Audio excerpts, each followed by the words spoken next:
Lokatsiyani idealligini qarang do'stlar. Yonimizda mana pochta, Zumrad mavzesi, bu tomonda Ideal School, Chinor gostinitsa, xuddi mana shu lokatsiyadan 4 qavatli g'ishlik Abkomskiy domlarda 3 xonali kvartira sotuvga chiqyapti. Lokatsiya juda ham zo'r va uyning narxi undan ham zo'r. Bunaqa narxda sizga hali yaqin orada hech kim uy taklif qilmaganligi aniq. 3 xonali kvartira sotuvga chiqyapti. Tashqarida lokatsiyani ko'rdingiz, uyni olib kirib ko'rsatamiz. Qarang, tashqaridan kirish qismiga mana shunday koridor qismlarida uyda holati o'rta holatda, kirib yashaysiz bo'laveradigan holatda.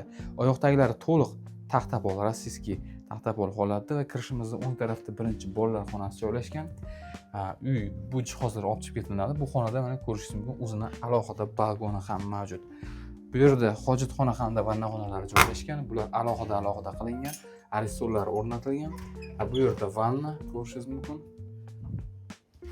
Bu yerda esa kattalar yotoqxonasi. Bu yerdagi jihozlar olib chiqib ketiladi. Romlar, akfa, isitish tizimi mavjud uyda. Barcha joylarga radiatorlar kirgan. Bu esa 3-xonasi zal.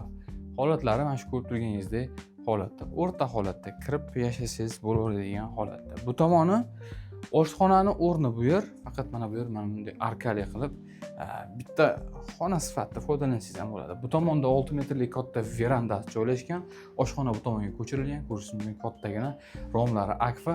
Shu yerdan ham mana romlardan tashqariga qarasangiz ko'cha ko'rinib turadi. 3 xonali kvartira g'ishlik domda, yangi planirovka, Abkomskiy dom 4-qavatda joylashgan. Lokatsiyasi juda ham zo'r.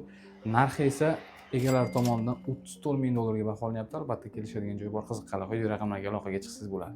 Ulgurib qoling, tezda sotilib ketadigan uylardan. Chunki shu yerdagi 2 xonali uylarning puliga to'g'ri keladi bu narx. Bizga obuna bo'lib qo'ying, sizlarga bundan ham yaxshilarni ulashib boramiz.